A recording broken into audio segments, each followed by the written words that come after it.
Today, we're talking with Kittie Johnson. We're going to talk about the ways that you have been working in the past and what you have kind of led up to what you're doing right now. So a little bit of introduction. Kittie has been in tech for a long time, kind of like me. It's easy for us to talk. We've actually only known each other for a little while, but it seems like when we sit down and talk is that we've known each other for a long time. Kate, why don't you talk a little bit about yourself and what you do? Okay, well, let me first do something that I should have maybe done in our little or earlier part. It's Kittie, not Katie, just so people get Kittie. it straight when they contact me. I do answer to Katie on occasion. I work with seniors a lot, so I answer to just about anything. But figure we might want to get my name squared away Yep, properly. yep. I actually was talking with a Katie earlier today, so that's my slip. It's all good. As long as we're doing okay in the scheme of things, I just figure people might want to know what my real name is. Right. Yeah, absolutely. uh, so did you ask me something else in there and I got lost? I asked you to give a little bit of background on yourself. That's all. Okay. Well, basically, I am a Gen Xer. So I grew up my entire adult life with computers. And they just kind of came along with my education for a lot of it. And I started out, I was a Mac girl back before it made it easy, where it was difficult to send things to your teachers and stuff, things that are like not even a big deal anymore. And so I've been with Mac for a very long time, or as I say, I've been on the apple juice for quite a while. And then I worked for DCF in the early 2000s, and that was when I first had to actually use a Windows computer. Pretty sure it was XP, and I've evolved with all the Windows, evolutions since then. So kind of things with work led me to all these things. I learned all these computer things.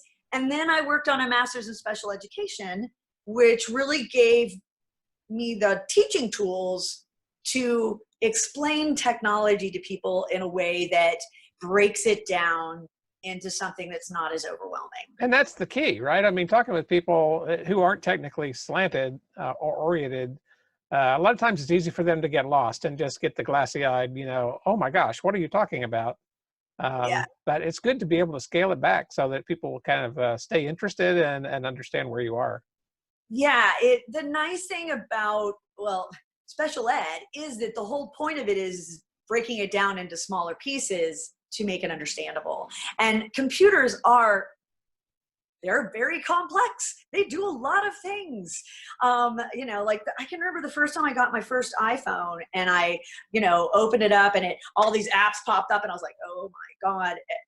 You have that momentary feeling like the people that don't understand technology, like, oh, what is all this stuff? What does it all do? So Yeah, and I often hear from people, I'm afraid to touch anything. I don't want to break it. Yeah, so a lot of that I think comes from just not being that familiar with stuff. yeah, I like to explain that, yes, back in the 90s and late 80s, when I was, doing my work and things, and I had to save constantly because if we had a power outage or a thunderstorm or anything that likes to happen in Florida here, you could lose a bunch of work, like right now. Yep. Very sad about it. So, I mean, like, I still, even though it has autosave, I still basically have that ingrained habit Yep. from so many years of having to save consistently to make sure you didn't lose. Because, man, there was nothing worse than writing 2 pages of the paper and then the Been power there. goes out and Oh, yeah. you just like that'll ruin a day. Yeah. Yeah. So, Finally, technology caught up with that though and started yeah. doing the autosave on a consistent basis. That, I Yeah, well, remember way even back with when. emails and so many. Sorry. Yeah, yeah, that's right. It's just a matter of finally the tech caught up and Mhm. understood human behavior was I'm not going to think to save all that often. And so, and it's also more robust these days. So you don't have to worry quite so much about it. But like you say, a power outage can do you some harm. So, It can indeed. Well, it's those things can still be problematic, is what I will say. yeah. It's why when I tell people, that their computer's done something where it's like just kind of frozen up or whatever, and it's not responding at all. I'm like, is it a desktop or is it a laptop? No, it's a desktop. I'm like, turn the little switch on the power strip you have it plugged into. Walk away for a little bit. Come back. Flip it back on again. Yeah. Try it out and see how it's feeling. Yep. Laptops, of course, involve a more lengthy discussion about how the heck you pop the battery out of the bottom of it. Yeah, it's not quite as easy. Make it. No, and some of these newer ones don't even have a battery you can pop out of them, which is the advances in technology. Sometimes I get them, and sometimes I'm like, why? Yep. So they've tried to take it, the difficulty out of people's hands, which is a good thought. Yes. Yeah. When I bought my HP laptop that I use as a teaching tool for Windows 10, and I do a complete walkthrough of Windows 10 for people, and I've been doing that at one senior place and at other residential facilities, because up until recently, mostly seniors were my people that needed my help. But the thing that this pandemic has probably brought out the most is that technology challenged people are at all ages. And I've helped my best friend who had to get set up with her work office, getting her monitors working properly and her getting her printer all communicating and all this stuff. And she had to set up a new router and all this stuff. And I was just like, oh yeah, this is what I've been doing for 10 years. And now I get to help my best friend. So that was kind of nice. You know, she's not technology challenged, but these are just things she'd never had to really do. Yep. So speaking of different people needing help, what are the target areas you like to work in terms of demographic or target audience?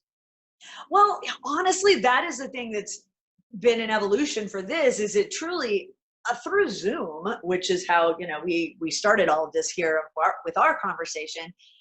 I can connect into just about anybody, and the thing that I've learned for me is if I'm going to be working with somebody and they have a Windows computer, then I use my little HP laptop.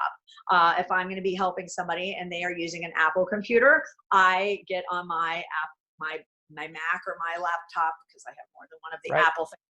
And then, it's like I try to get on a similar or the same device, so that when I'm walking them through things, and then if I'm having to look at my own stuff, I'm not having to do that mental translation from Apple to Windows or back again, because it really will give you brain cramps. They're just different enough. There's a lot of similarities, but they're just different enough that sometimes it's flipping back and forth between the two operating systems can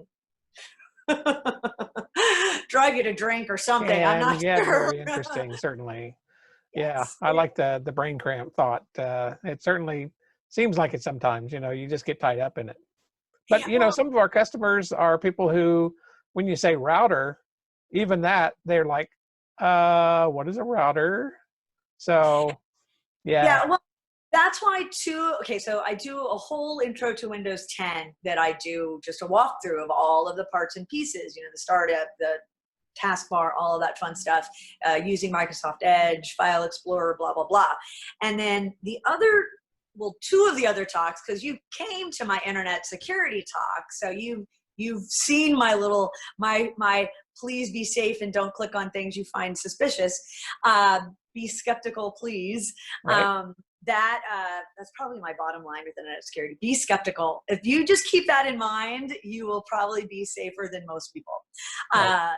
But the other two talks that I do are all on computer basics, and they are just all the things that, having worked with seniors for the last 10 years, are just the things that come up all the time. Because just like my adult life has been working with these devices, but you never really got taught the language per se. You learn the language by accident, or somebody tells you, or you read something or whatever, but you don't really get taught the language of computers per se, Right. which is why when I've done my computer basic talks, and often there'll be some activities director or somebody who's my age or younger that'll sit in it, and I can literally watch them while I'm watching these seniors and watch the little light bulbs turning on over their heads as they go, oh, that's what that means. And it's really kind of wild to realize that while they grasp the bigger picture, I ended up explaining what trees were growing there, you know? And so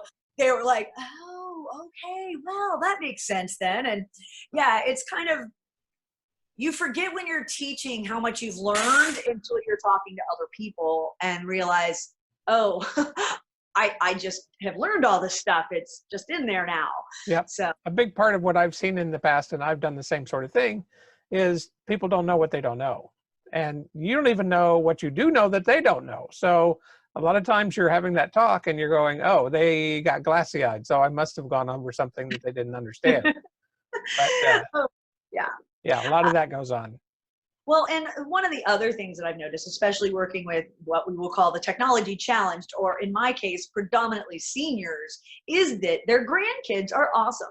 I think of them as my little helper elves all over the place. But my little helper elves do not always understand that grandma, step one for grandma is, how do you turn the device on? Not jumping straight into the email and showing her how to send email and all that sort of stuff. No, Right. grandma needed to start with, how do I power the device on? Where is the email? Yep. You know, like and that probably is a gift of coming out of special ed, in that I really remember how to start at step one. Well, we And should probably clarify as well, you didn't come out of special ed yourself as much as you came out of learning how to teach. yes, my education background for teaching special ed. There you But go. no, honestly, the thing is that I do have some learning disabilities. I have an auditory memory issue. So like if people just tell me stuff and I don't write it down or see it, you might as well have not told me. Yep. Yep. And math, God invented calculators for a reason. Mm-hmm. I'm sure I had teachers telling me that I would never have a calculator just in my hand all the time. Like, to present you with my iPhone 8, calculator included. So yes. So yeah, it's math is an evil thing, but a necessary evil. A necessary evil, we should say. Right. Yes, exactly. It is a very necessary thing. I can use a calculator with the best of them. But yeah, no, but the whole thing with special ed is figuring out where you need to start to build up for somebody. Some people, I don't have to start at how to power it on. I can start with, this is how you use Microsoft Edge, and that's how you save a bookmark, and this is how you organize all these things, you know. And other people, it literally is going to be, okay, this is your mouse, and this is what a left click will do. Some people, I have to remind them on a regular basis that there is a right click, and it is like the keys of the kingdom, you know. Yep. The right click, try it, see what you'll find. It's pretty On Windows cool. there is. I like to call the Apple mouse a cycloptic mouse because it only has the one button. Well, no, it does is. have you do have a right click on that Magic Mouse. But honestly, when my Magic Mouse croaked, I just got myself another wireless mouse that is equally as efficient and functional, and I can switch it to any of my other devices that I need to when I need a mouse. So I actually have 2 of those now because I have too many devices. That is the thing, you know. You end up accumulating things somehow, more things. Yep. So our main devices purpose in doing this today was to introduce you to my peeps and to talk a little bit about the kind of stuff you do. But let's also inject a little bit of education moment here. What are the kind of things that you need to tell people to watch out for as maybe the top 1 or 2 things that they should do to be safe on the internet? Well, there's a couple things. Probably let me start with email, because that's the thing that probably the most people deal with that are less computer or technology aware. And I've had more than one of my clients send me an email, you know, a picture of their email saying, this came from Apple support, and da da da. I'm like, okay, let me just explain. Touch the name Apple support there in that email. It'll turn blue. Now it's a link to the contact. Touch that contact name. Now, does that gobbledygook email look like it came from Apple? Okay, good. You're safe. It's okay. Right. Yeah, exactly. So it's, you can, I'm always telling people, check and see who things are coming from. And really, especially with another election cycle that seemed to have never end anyways. But in 2016, I had so many people that were getting viruses on their computers because of newsletters and things they had gotten themselves signed into. And then the clickbaity things in there were clickbaity for a reason.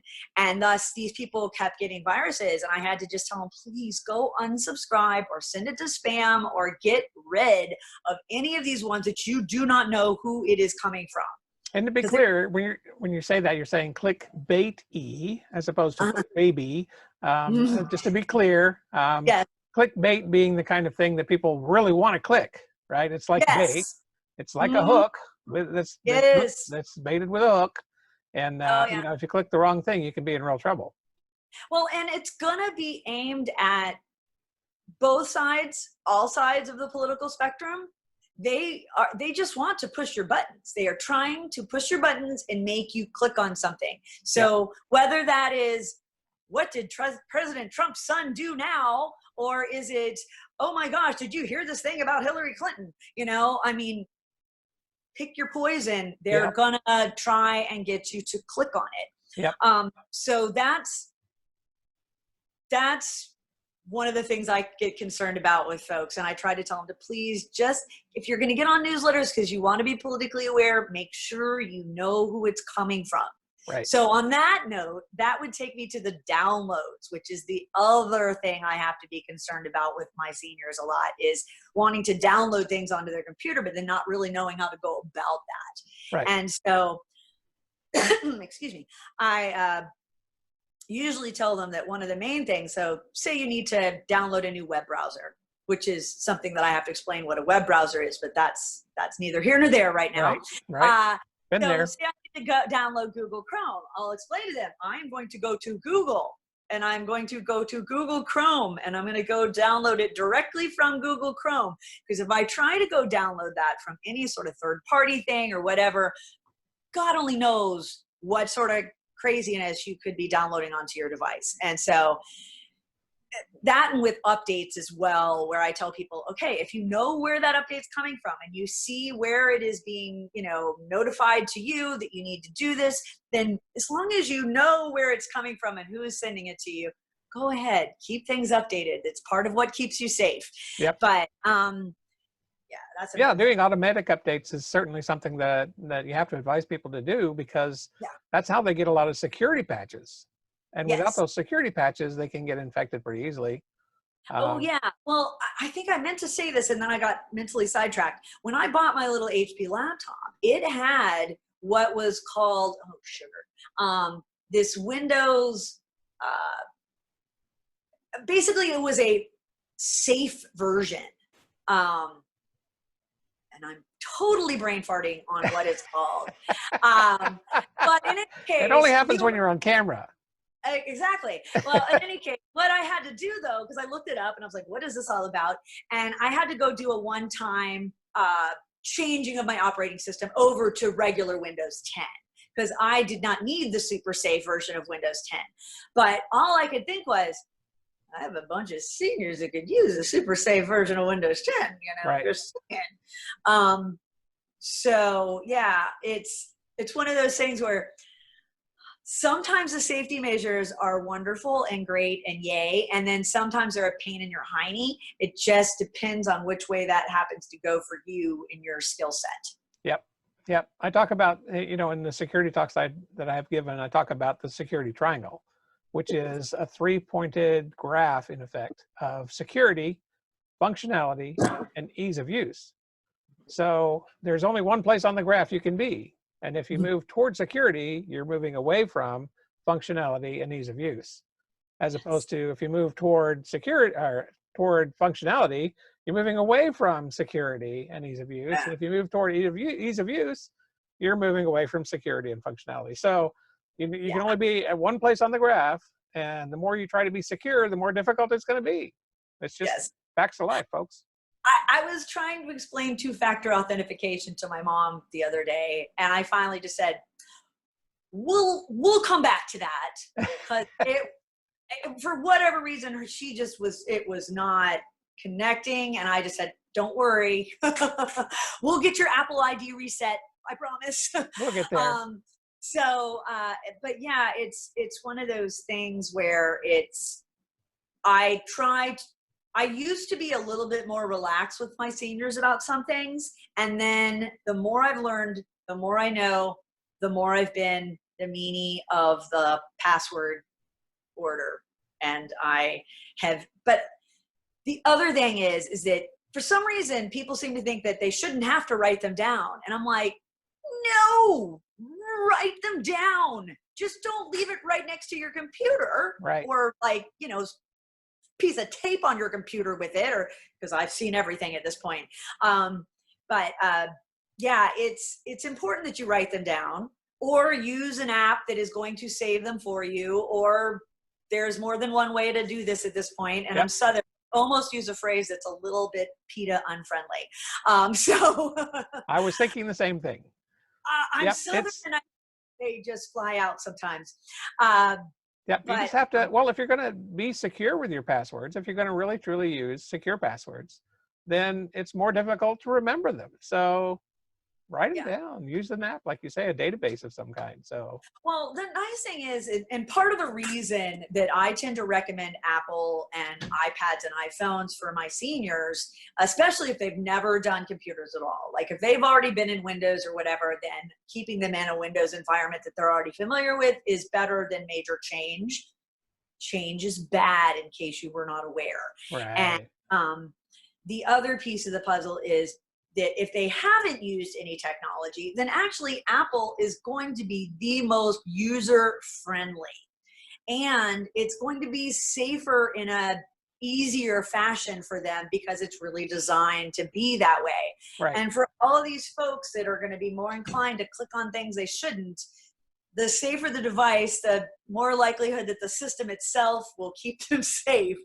And so the other piece of the puzzle is that there's not as many steps to things on an iPad or an iPhone to do things. And seniors, the fewer the steps to do what they want to do, the happier they're going to be about it. Yep. And so all the people that are Android folks, I'm like, I love you all. It's okay. I understand. And I will help all the people that have an Android device. I battled a Kindle Fire into submission recently. There might have been fire and swords involved. I'm not sure, but I did do a little cursing. I'm pretty sure that. But either way, I definitely prefer the OS in Apple. And I feel like my seniors who are less capable or more technology challenged, or however you want to look at it, they're just going to be safer naturally. It's what I have my mom and my aunt in, okay? My mom and my aunt are all in Apple stuff. And they're going to stay that way, because me and all my cousins can help them. And it's good. And it's good. Yes. Well, because my aunt used to call my cousins for help. And then she realized that, oh, I have the teaching gene, and I make it much easier to understand when I explain things to her. And I tend to get the calls more now. Well, I don't want to drag this on forever. I did want to introduce you to my peeps, like I said, and bring you to the forefront for a minute, and let's talk about our next events. I've got one coming up on June 2nd. I'm going to do a presentation, something akin to the 4.5 things that you can be aware of that you will know that you are about to be hacked. So that's June 2nd. Be looking for that on the announcements. And your next event is I will be at one senior place. We will be doing they've got a whole system set up and people can actually purchase a mask there for $1 if they don't have one. And they're going to be limited seating. And they have a large conference room that I will be doing my talks from. And thus far, on May 28th, I will be doing my Windows 10 introduction, which just walks through all the basics of Windows 10. So anybody that just needs a grounding in it, even if they feel like they have it, they might benefit from it. And then June 4th will be my internet security discussion there, which is always a good one, and both of those have a nice little handout for you to take home and have things to refer back to and try to get out good knowledge to people. And it's free at one senior place. So This is excellent. yes. Free, the magic word. Of course, you do have to go out into public, and I can't do anything about that part of it. Right. Yeah. We do a lot of Zoom these days, don't we? Yes. Well, and I asked them about doing it as a Zoom, and we haven't really nailed that down as to whether that's something that could be made possible. I'm not sure. Right. Right. Because somebody has to be doing something at their end. So there does require a little coordination. But thank you so much for letting me chatter with your folks. Yeah, absolutely. And it's been a pleasure as usual. And I think we'll be looking forward to a lot of these kind of discussions in the future as people learn about the ways that they can learn the things that they don't know. Well, you know, this situation with people having to work from home and work in different ways than they used to has really made me realize just how much the skills that I've acquired for networking devices and all that kind of stuff, how important those skills are right now, because that is one of the main things people are having, issues with, is how to keep everything networked properly, that they're connecting with all that they need to connect with. So, right. One step at a time here. That's right. As you and so I much. live and breathe tech, a lot of people don't. Definitely don't. And so. And don't want to. Exactly. Yeah. Don't want to sit in front of a screen all day. I love it.